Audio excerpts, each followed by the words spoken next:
Shalom Bapak Ibu Guru yang terkasih di dalam Tuhan Yesus Kristus. Shalom siswa-siswi semua.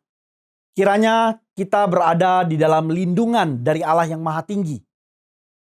Pagi hari ini kita memiliki kesempatan untuk beribadah. Biarlah melalui kesempatan ini kita dapat pakai untuk mengangkat hati kita kepada Tuhan, mempersembahkan hidup kita kepada Tuhan, dan kita boleh ditolong untuk mendengarkan sabda Tuhan yang disampaikan melalui hambanya.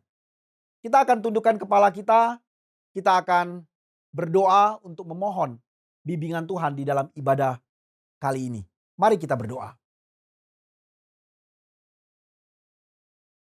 Allah yang maha baik, sungguh kami bersyukur kepadamu. Kami masih diberikan kesempatan untuk datang menghadap hadirat-Mu yang suci. Biarlah kiranya Tuhan, Engkau yang boleh hadir di dalam kehidupan setiap kami.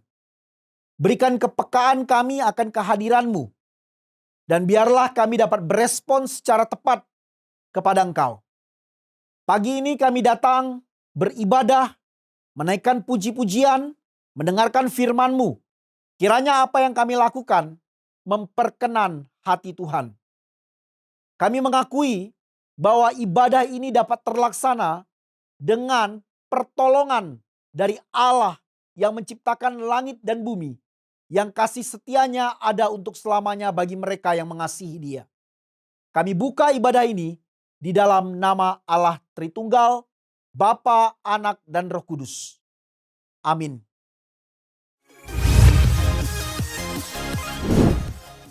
Shalom, selamat datang siswa-siswi UPH College. Dalam chapel kita pada hari ini, bersyukur kita dapat bersama berkumpul secara online. Kita akan beribadah bersama-sama. Mari kita mau mempersiapkan hati kita. Hari demi hari, minggu demi minggu, dan bulan demi bulan terus berlalu. Mungkin dari sebagian kita merasa, wah, waktu cepat berlalu ya. Mari kita mau juga terus bersyukur kepada Tuhan. Karena kita ada sebagaimana saat ini, semua hanya karena anugerah Tuhan. Kita mau belajar, apapun musim kehidupan kita, Tuhan Yesus selalu baik. Dan Tuhan berserta bersama-sama dengan kita. Mari kita mau memulai ibadah hari ini, kita awali dengan doa. Bapa kami yang di surga, mengucap syukur karena Tuhan, Kau begitu baik bagi kehidupan kami. Sebentar kami akan memulai chapel pada hari ini. Engkau yang boleh memimpin, Kau yang boleh memberkati, supaya setiap kami boleh mendengar bagian apa yang mau Tuhan ingin sampaikan bagi setiap kami. Tuhan yang boleh menolong, memberikan kami hikmat. Kiranya rahmat-Mu ya Tuhan, boleh sungguh turun tercurah bagi setiap kami. Hanya di dalam nama Yesus kami berdoa mengucap syukur. Amin. Satu pujian yang akan kita naikkan, kita akan mengagungkan kebaikan Tuhan. Kita akan menaikkan satu pujian, sebab Dia baik.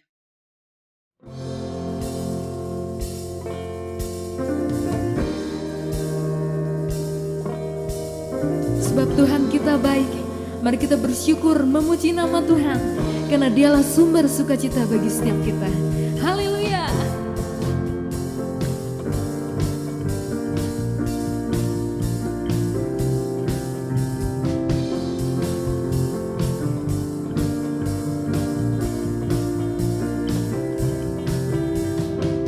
Ku masuki gerbangnya Tuhan dengan hati yang bersyukur.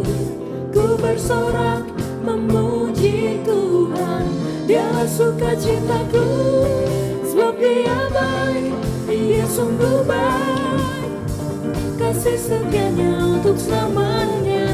Sebab Dia baik, Dia sungguh baik, kasih setianya kekal. Sebab Dia baik, Dia sungguh baik, kasih setianya untuk selamanya. Sebab Dia baik, Dia sungguh baik, kasih setianya kekal selamanya.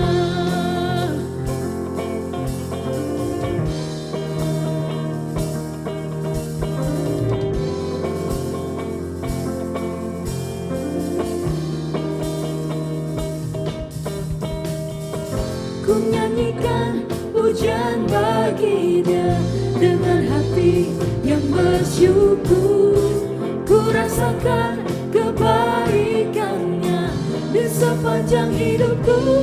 Sebab Dia baik, Dia sungguh baik, kasih setianya untuk selamanya. Sebab Dia baik, Dia sungguh baik, kasih setianya kekal. Sebab Dia baik, Dia sungguh baik, kasih setianya untuk selamanya. Sebab Dia baik, Dia sungguh baik, kasih setianya kekal. Kasihnya tak pernah berubah, dulu sekarang dan selamanya. Terpujilah Tuhan, terpujilah Yesus, terpujilah Tuhan, terpujilah Yesus, terpujilah Tuhan, terpujilah Yesus. Sebab Dia baik, Dia sungguh baik, kasih setianya untuk selamanya.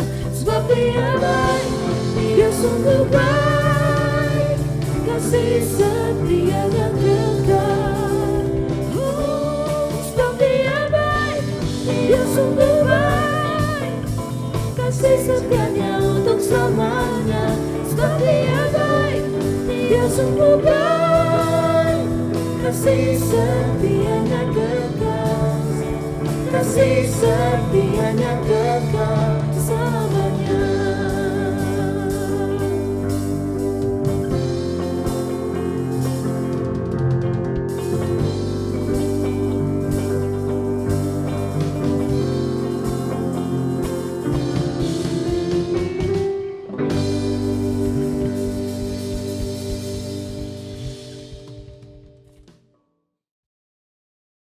Ketika kita menyembah Tuhan melalui puji-pujian, setiap pujian yang kita naikkan adalah doa dan firman Tuhan yang bermelodi.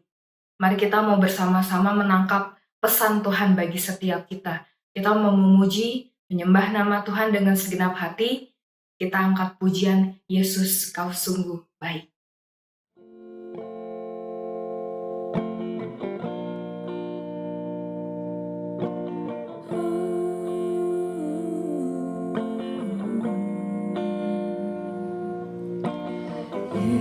Yesus, kau sungguh baik.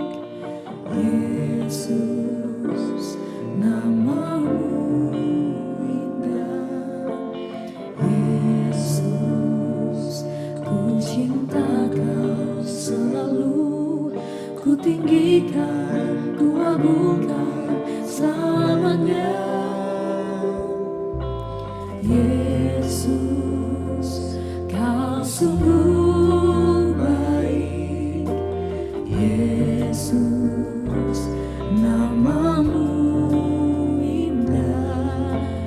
Yesus, ku cinta kau selalu, ku tinggikan, ku agungkan selamanya. Ku mau memujimu, ku selalu pujimu, ku mau menyembahmu, ku selalu sembahmu. Kau yang layak terima semua pujian, kemuliaan hanya bagi Tuhan.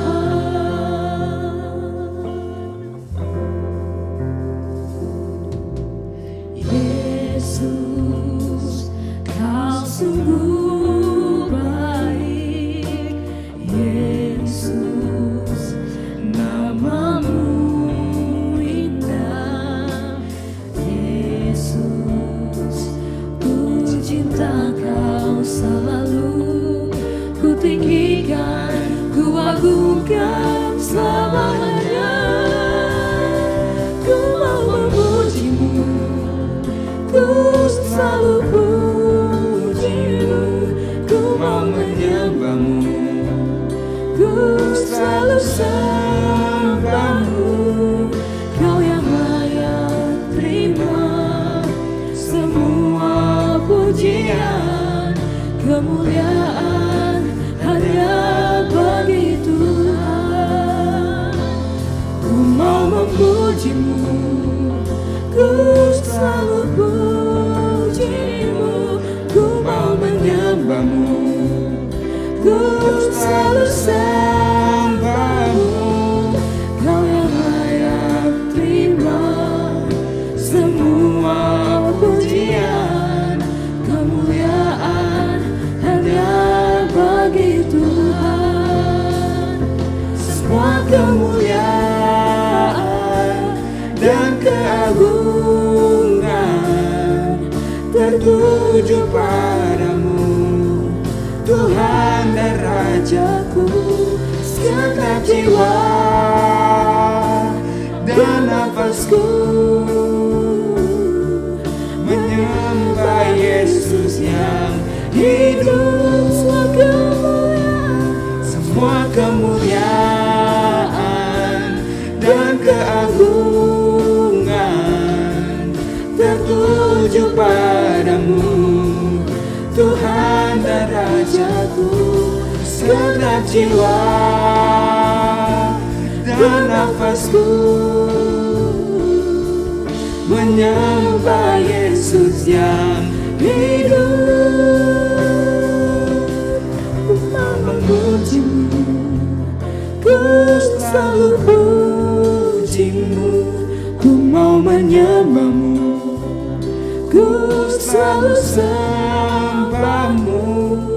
Kau yang layak terima semua pujian, kemuliaan hanya bagi Tuhan.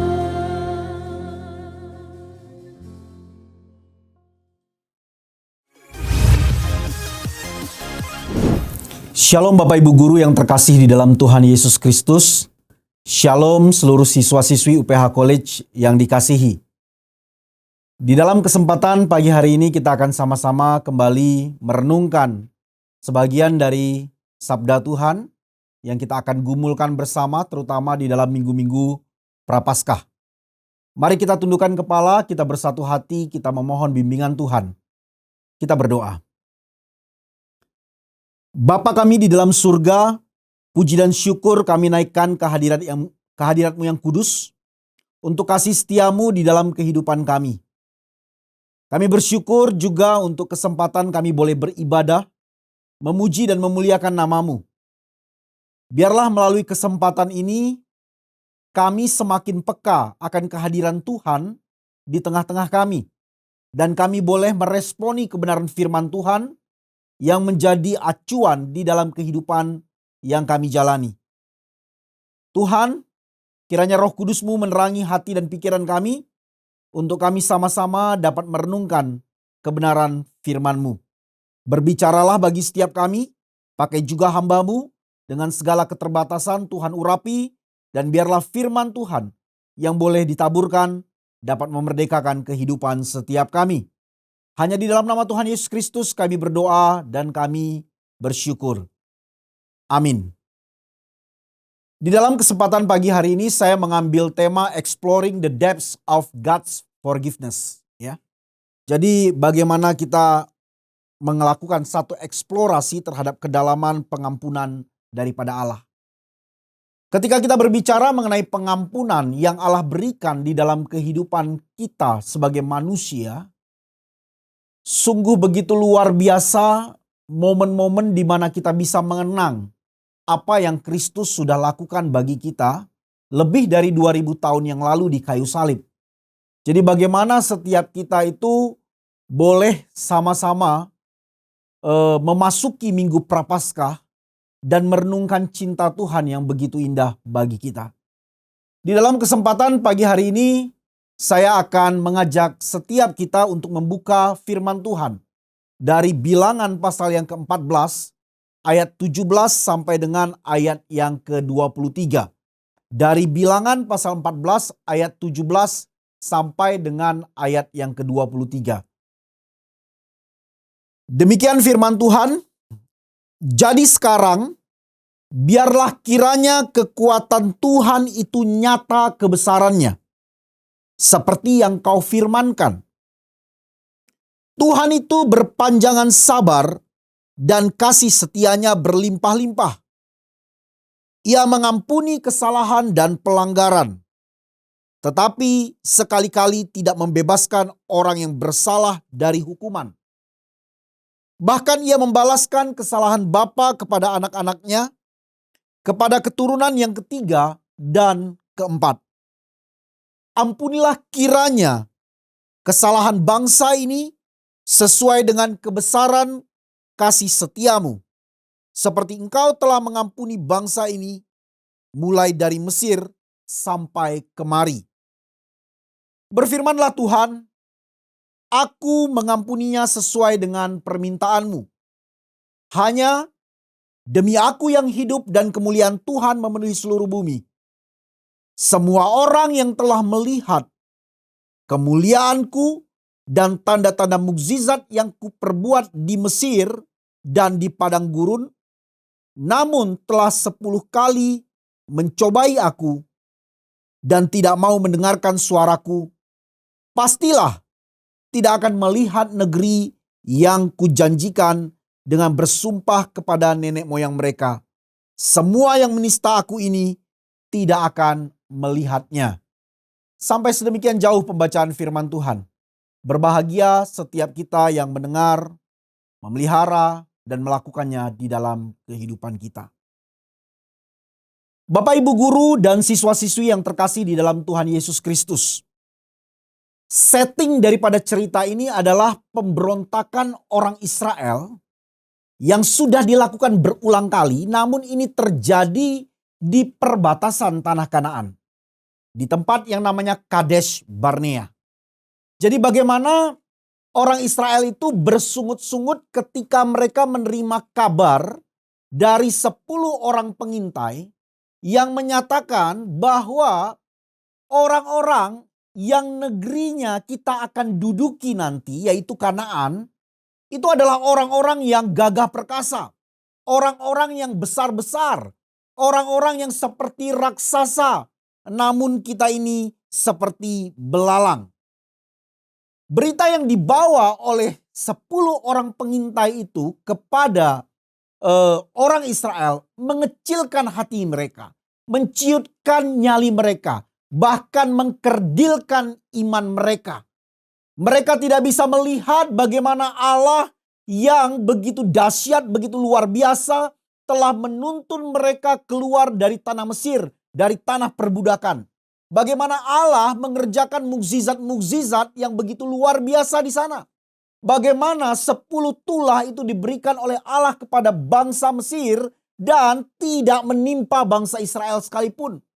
Bagaimana Allah membuat Firaun dan tentaranya itu dikubur di dalam Laut Merah pada waktu itu. Bagaimana Allah membawa bangsa yang 600.000 orang laki-laki ini banyaknya itu keluar dengan tangan yang kuat dan teracung. Bagaimana Tuhan memelihara mereka ketika air pahit yang mereka temui di Mara itu menjadi air yang manis. Bagaimana mereka meminta makanan, Tuhan memberikan mana. Bagaimana dalam perlindungan Tuhan supaya mereka tidak kepanasan di siang hari, Tuhan memberikan tiang awan. Supaya mereka tidak kedinginan di malam hari, Tuhan memberikan tiang api. Bagaimana Tuhan mengeluarkan air dari bukit batu dan lain sebagainya. Mukjizat demi mukjizat telah Tuhan nyatakan di dalam kehidupan mereka bangsa Israel. Tetapi mereka selalu datang bersungut-sungut kepada Allah. Dan dikatakan kepada kita, Tuhan sendiri menghitung setiap hal yang mereka sungutkan di hadapan Tuhan.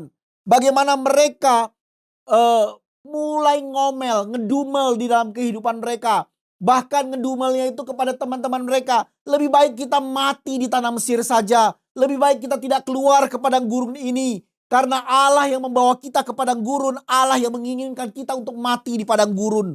Kita diperhadapkan kepada bangsa yang begitu besar. Bangsa yang seperti raksasa dan kita ini seperti belalang. Lebaynya bukan main ini bangsa Israel. Berita yang diberikan oleh 10 orang pengintai menciutkan iman mereka di hadapan Allah. Tetapi berita yang dibawa oleh 2 orang, Kaleb bin Yefun dan Yosua bin Nun, itu justru adalah berita pengharapan bahwa di dalam Allah, Allah pasti akan menuntun mereka. Karena Allah sudah berjanji kepada nenek moyang mereka untuk membawa mereka masuk ke negeri perjanjian. Ini yang Allah telah kerjakan. Kita lihat semua perbuatan dahsyat Allah di masa yang lalu. Tetapi kenapa kita justru ketika melihat problem hidup yang begitu besar, orang-orang enak yang tingginya lebih dari 3 meter, kita menganggap diri kita itu kecil seperti belalang? Bukankah Allah yang kita sembah, Allah yang telah menyatakan perbuatan dahsyatnya di dalam kehidupan kita, adalah Allah yang besar?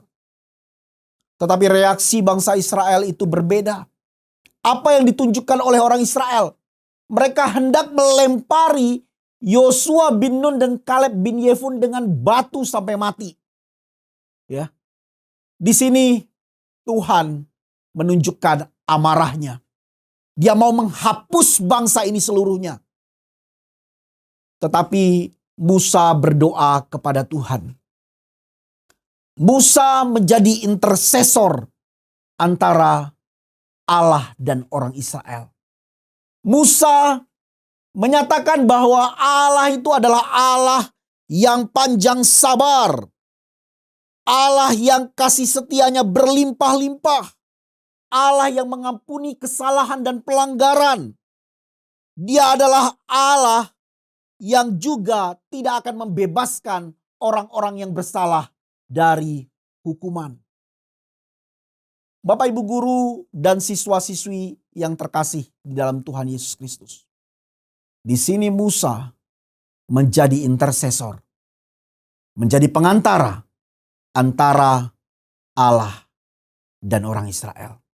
Ia mengingatkan Allah akan pengampunannya yang begitu luar biasa. Dia mengingatkan Allah akan panjang sabarnya yang begitu luar biasa. Di dalam kesempatan kali ini kita sama-sama akan mempelajari lebih jauh tentang Allah yang penuh dengan pengampunan ini. Waktu kita membicarakan tentang pengampunan, seorang penulis buku, Chris Browns, di dalam bukunya Unpacking Forgiveness, dia menyatakan bahwa forgiveness is a commitment by the one true God to pardon graciously those who repent and believe so that they are reconciled to Him. Although this commitment does not eliminate all consequences. Kita menyadari satu kenyataan bahwa kita ini semua adalah orang-orang berdosa. Kita semua tidak ubahnya sama seperti orang Israel. Kita semua butuh pengampunan daripada Tuhan. Kalau Allah tidak beranugerah, kalau Allah tidak bermurah hati kepada setiap kita, mana ada dari kehidupan kita yang bisa memperkenan hati Allah? Setiap hal yang kita lakukan adalah cacat celah. Bahkan Yesaya berkata bahwa setiap hal yang kita lakukan itu, perbuatan baik yang kau dan saya lakukan, adalah semata-mata kain kotor di hadapan Tuhan. Teman-teman yang terkasih di dalam Tuhan Yesus Kristus, Bapak Ibu Saudara dan siswa-siswi sekalian, mari kita sama-sama coba lihat video yang kita akan lihat tentang bagaimana pensil ini begitu frustasi. Kita saksikan videonya.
Kita sudah menyaksikan video ini.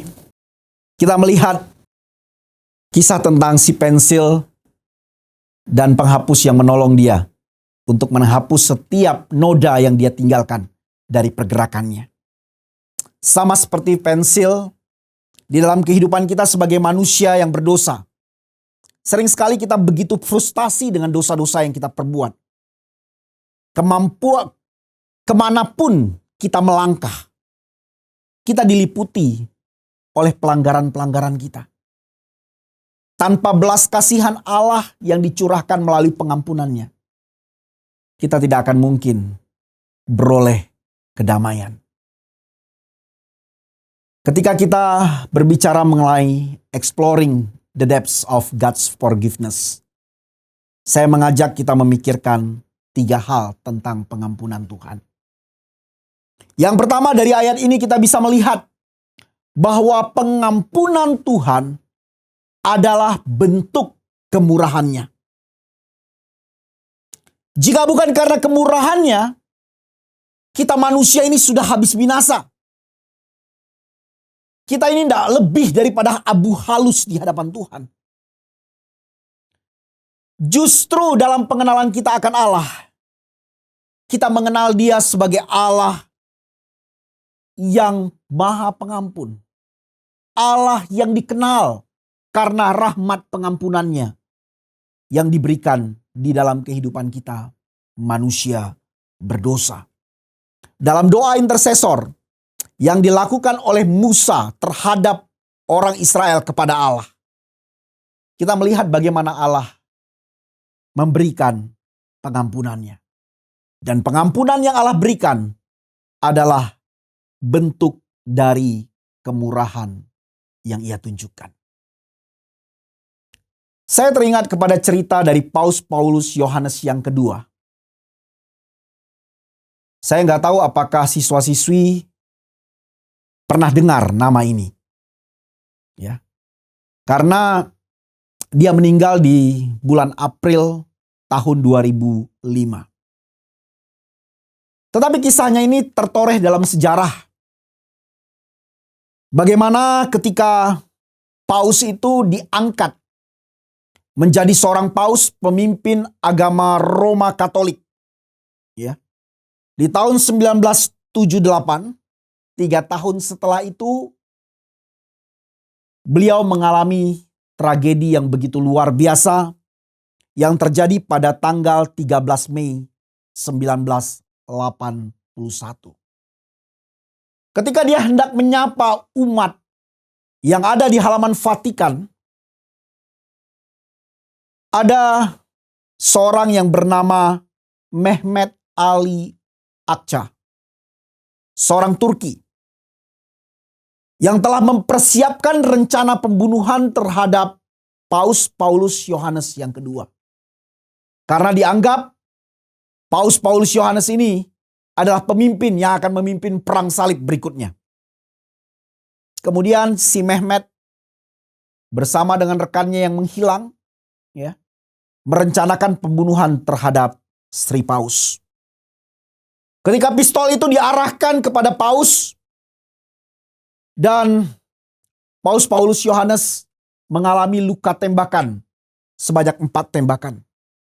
2 di bagian perut, 1 di bagian tangan kiri, yang 1 di lengan bagian kanan.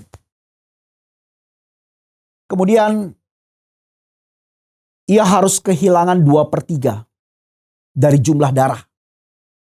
Dan ia berada dalam keadaan sekarat begitu luar biasa. Ia dilarikan ke rumah sakit.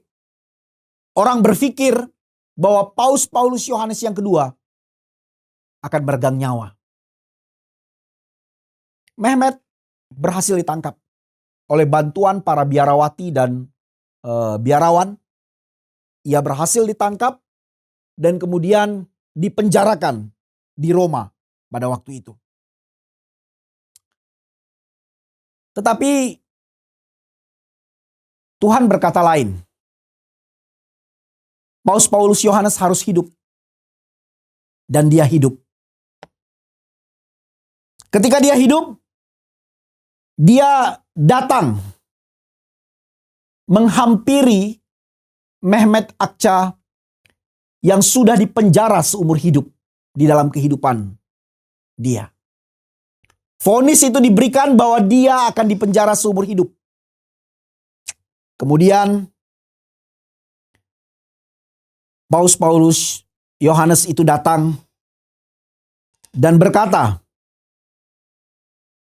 "Aku memutuskan untuk memaafkan dia. Aku memutuskan untuk menjadikan dia saudara." Ini keputusan yang diambil oleh Paulus Yohanes yang membuat ia begitu dihormati di mata dunia. Bagaimana seorang pemimpin agama besar memberikan penghormatan yang begitu luar biasa dengan dia datang mengunjungi Mehmet Ali Akça ke penjara. Kemudian di dalam konferensi pers yang dilakukan, Paulus Yohanes II berkata begini kepada wartawan, "Doakanlah saudara saya, karena saya sudah mengampuninya." Kemudian ia melakukan pembicaraan bersama dengan Akça selama lebih dari 22 menit. Dan kemudian ditanya, "Apa pembicaraan yang kalian lakukan?"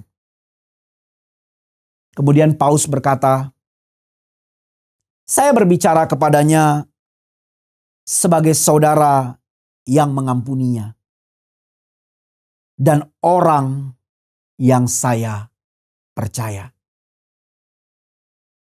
Siswa-siswi yang terkasih dan Bapak Ibu guru, lihat apa yang ditunjukkan oleh Karel Wojtyla atau Paulus Yohanes yang kedua kepada orang yang mau membunuhnya. Dia menganggap Akça adalah saudaranya. Dia menganggap Akça adalah orang yang dia percaya. Di situ pengampunan itu dilepaskan kepada Akça. Dan juga Paulus Yohanes II yang memberi contoh kepada dunia untuk mengampuni musuh sama seperti Yesus mengampuni musuh. Setelah Akça itu 20 tahun di penjara Roma pada waktu itu. Kemudian atas inisiatif daripada Paus, diberikanlah grasi kepada Akça. Dan kemudian dia dideportasi dari penjara Roma ke penjara Turki. Kemudian dia menjalani hukuman di Turki dan akhirnya dibebaskan. Waktu dia mengetahui bahwa Paus itu sakit, Akça mengirimi surat kepada Paus. Dan dia begitu sedih dengan kondisi Paus yang sedang sakit. 2 April 2005, Paulus Yohanes meninggal dunia. Akça mengaku begitu kehilangan. Kepada Daily Mirror, dia mengungkapkan ia merasa bahwa kakaknya, Paulus Yohanes II, sudah meninggalkan dia. Bapak Ibu guru dan siswa-siswi, lihat, ketika pengampunan itu dilepaskan, pengampunan itu mengubah Akça. Ia melihat bagaimana ia menjadi orang yang begitu berharga, begitu dipercaya oleh seorang tokoh dunia yang begitu hebat. Pada waktu ia dibebaskan pada tanggal 18 Januari 2010, Akca mengakui bahwa dia telah menjadi orang percaya. Ia telah menjadi pengikut Kristus di dalam hidupnya. Pengampunan adalah bentuk dari kemurahan. Sama seperti Paulus Yohanes. Yang kedua menunjukkan kemurahan kepada Akca. Terlebih lagi Allah yang hidup. Yang telah menunjukkan kemurahannya kepada engkau dan saya. Ketika pengampunan itu diberikan bagi engkau dan saya. Dan di dalam pengampunan itu, seharusnya kita betul-betul menyadari, saya ini ada karena kemurahan Allah. Tanpa kemurahan Allah, tidak akan mungkin saya bisa hidup sebagaimana saya hidup saat ini. Akca mengalami perubahan di dalam kehidupannya ketika ia beroleh pengampunan. Tetapi pertanyaan yang saya ajukan kepada setiap kita yang menyaksikan tayangan ini. Apakah ketika engkau dan saya menerima pengampunan dari Tuhan, ada perubahan yang signifikan yang terjadi di dalam kehidupanmu? Adakah wujud rasa syukur atas kemurahan Allah yang telah dilimpahkan di dalam kehidupanmu? Dengan kau menjalani kehidupan itu dengan penuh makna hanya bagi Dia. Kita masuk dalam poin yang kedua. Ketika kita berbicara mengenai pengampunan Tuhan yang kedua yang harus kita sadari adalah pengampunan yang bersifat kondisional. Pengampunan yang bersyarat. Itu ditunjukkan kepada kita ketika Allah berkata, ya, bahwa semua orang yang telah melihat kemuliaanku dan tanda-tanda mukjizat yang kuperbuat di Mesir dan di padang gurun, namun telah 10 kali mencobai aku dan tidak mau mendengarkan suaraku, pastilah tidak akan melihat negeri yang kujanjikan dengan bersumpah kepada nenek moyang mereka. Semua yang menista aku tidak akan melihatnya. Ketika pengampunan Allah berikan, ada kondisi-kondisi yang Allah harapkan dari umatnya. Dan itu terjadi di sepanjang kitab suci. Kalau kita melihat apa yang kitab suci ajarkan, kita melihat bagaimana pengampunan Tuhan itu dinyatakan dengan syarat. Bagaimana kita melihat ketika kita itu diampuni oleh Allah melalui apa yang Kristus kerjakan, ya, Kristus telah menjadi substitusi bagi engkau dan saya di hadapan Allah. Ia yang tidak mengenal dosa telah dibuatnya menjadi dosa supaya engkau dan saya itu dibenarkan di hadapan Allah. Engkau dan saya beroleh pengampunan karena ada syarat tertentu yang Kristus sudah kerjakan terlebih dahulu sehingga Allah menerima engkau dan saya. Kalau kita melihat kepada kisah anak bungsu di dalam kisah anak yang hilang, bagaimana si bungsu meminta warisan kepada ayahnya sementara ayahnya belum meninggal. Dengan kata lain, si bungsu mengharapkan ayahnya mengalami yang namanya kematian sebelum waktunya. Tetapi ayahnya memberikan warisan kepadanya dan si bungsu pergi, ya, untuk menghabiskan warisan secara foya-foya. Ia bermain perempuan, ia mabuk-mabukan, ia melakukan segala tindakan yang mungkin dunia tawarkan pada dia pada waktu itu. Tetapi kita melihat ketika si bungsu itu hancur, ketika dia sudah kehilangan segalanya. Mungkin selama ini orang-orang itu datang mendekat kepada dia karena dia punya. Tapi di dalam titik nadir kehidupannya, kita menemukan nggak ada yang datang sama dia. Bahkan ia harus berebut makanan dengan babi. Dan di situ dia menyadari, di rumah Bapakku, kehidupan tidak setragis seperti di tempat ini.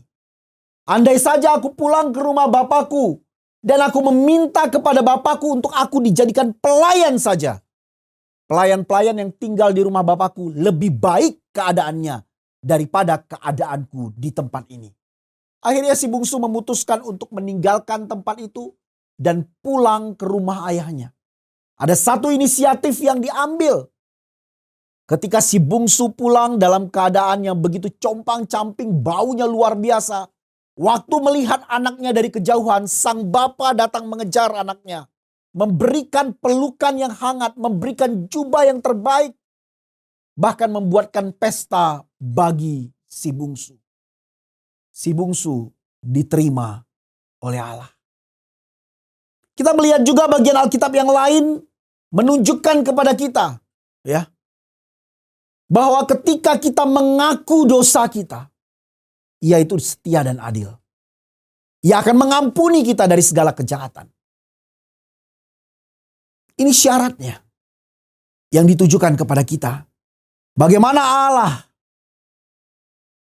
mau engkau datang mengakui dosa-dosamu?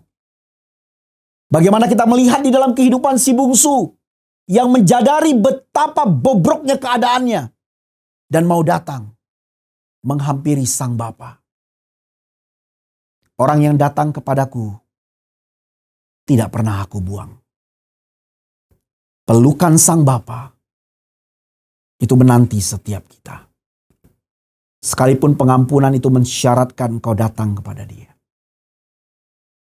Maukah engkau datang sekali lagi memohon pengampunannya dicurahkan dalam kehidupanmu? Yang berikutnya kita melihat bahwa pengampunan Tuhan itu tidak menghilangkan konsekuensi. Orang Israel harus berputar 40 tahun di padang gurun.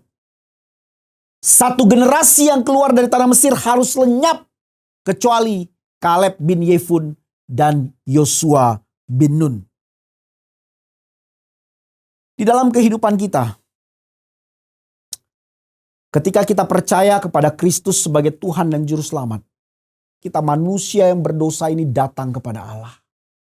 Kita menerima pengampunan dari Allah di dalam Kristus Yesus yang telah menjadi korban pengganti bagi engkau dan saya. Kita hidup bagi Allah. Status kita di hadapan Allah sudah berubah. Tetapi natur kita itu masih ada. Harus ada konsekuensi-konsekuensi yang kita jalani di dalam kehidupan kita bersama dengan Tuhan akibat dosa-dosa lama yang kita buat. Saya teringat kepada seorang teman saya yang bernama HDS. Saya sebut namanya HDS saja. Saya tidak usah sebut di sini nama lengkapnya. Ini teman baik saya waktu saya studi teologi di tahun 1999. Dia adalah seorang mantan pengedar narkoba dan juga mantan pemakai. Ya.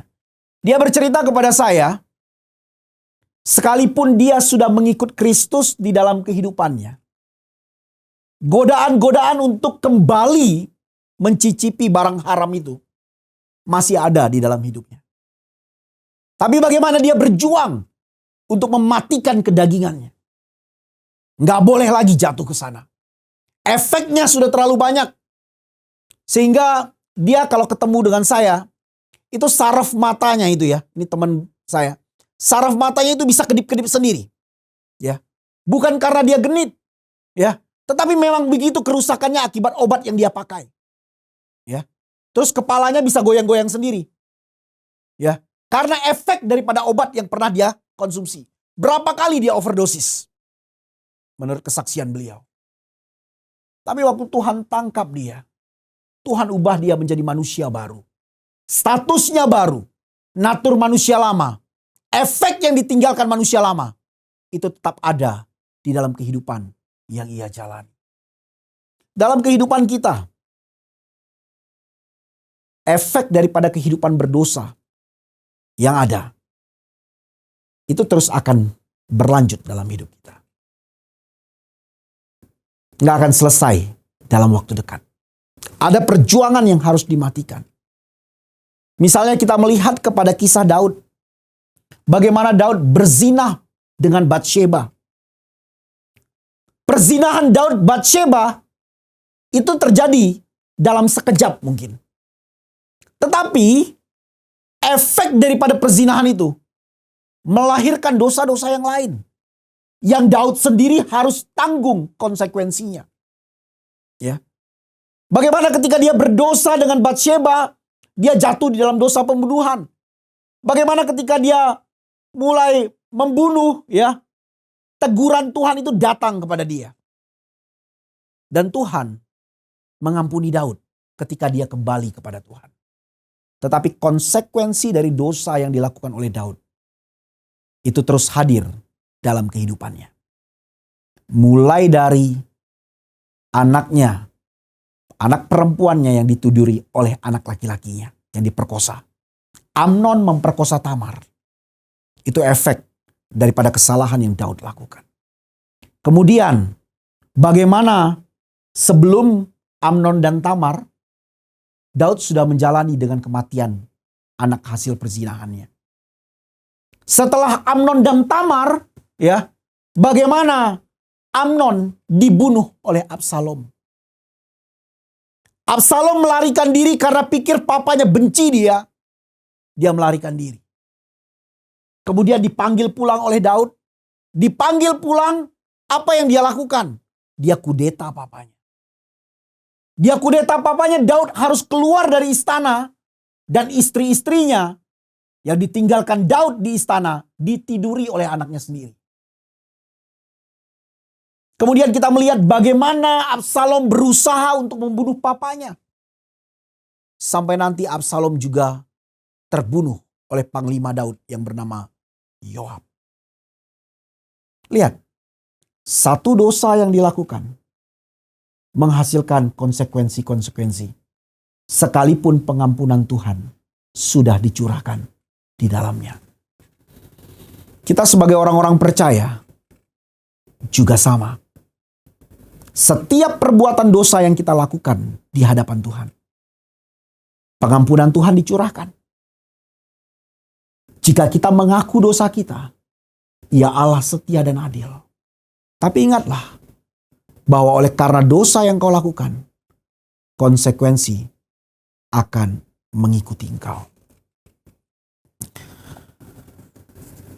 Di dalam minggu Prapaskah ini, saya mengajak Bapak Ibu semua dan juga siswa-siswi yang terkasih untuk sama-sama melihat kepada apa yang dilakukan oleh anak Allah di atas kayu salib. C.J. Mahoney itu pernah berkata, "For me, grace is never more amazing." For me, grace is never more amazing than when I'm looking intensely at the cross. Bagiku, anugerah itu tidak pernah lebih menakjubkan daripada ketika aku melihat secara intens kepada salib Kristus. Salib yang di mana anak Allah itu terpaku di atasnya untuk menggantikan tempatku. Aku yang seharusnya di sana, tetapi anak Allah yang tunggal yang harus tersalib di atas sana. Itu karena cintanya kepadaku.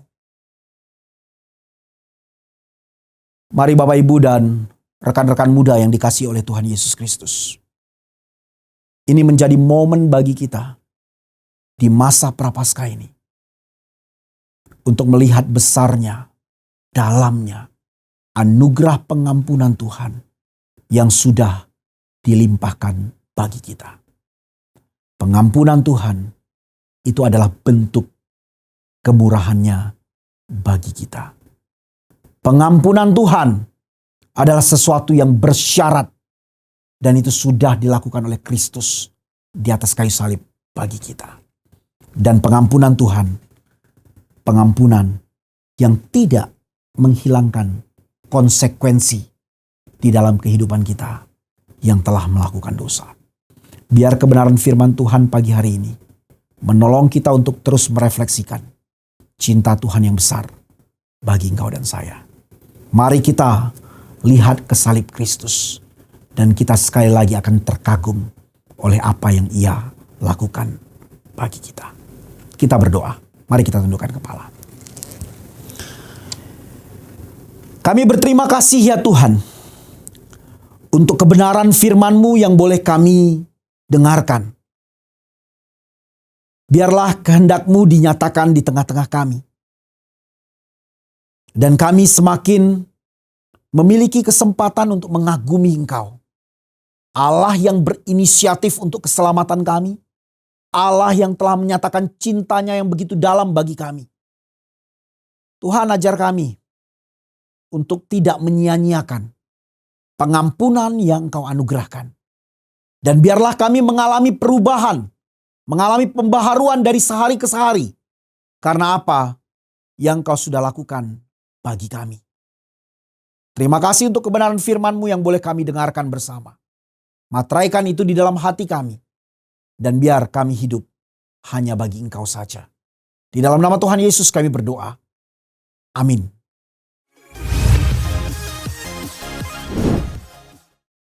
Puji Tuhan, kita sudah mendengarkan kebenaran firman Tuhan.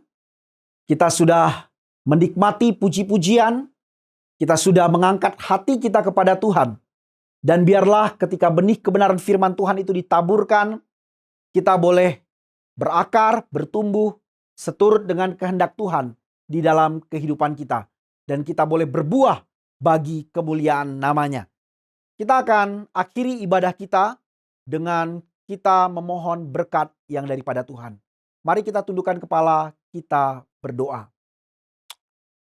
Kami bersyukur ya Tuhan untuk ibadah yang boleh berlangsung dari awal, pertengahan hingga akhir. Kami bersyukur untuk kebenaran firman-Mu yang menguatkan setiap kami untuk melihat betapa besarnya karya Allah yang dinyatakan bagi kami. Betapa besarnya pengampunan yang dicurahkan di dalam kehidupan kami. Sebentar kami akan melanjutkan aktivitas kami. Kami mau menerima berkat yang daripada-Mu. Bapak, Ibu, Guru, dan siswa-siswi yang terkasih di dalam Tuhan Yesus Kristus. Arahkanlah hatimu kepada Tuhan dan terimalah berkat daripadanya.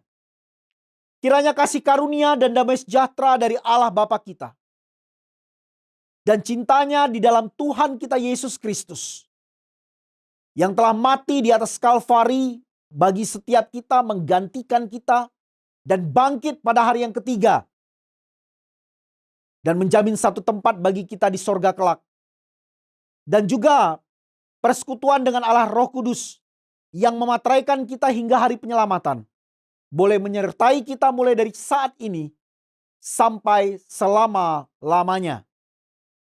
Amin.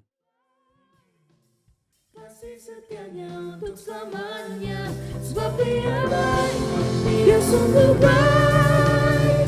Kasih setianya kekal. Sebab Dia baik, Dia sungguh baik.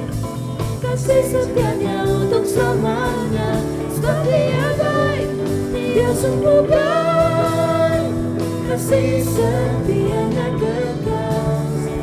Kasih setianya kekal.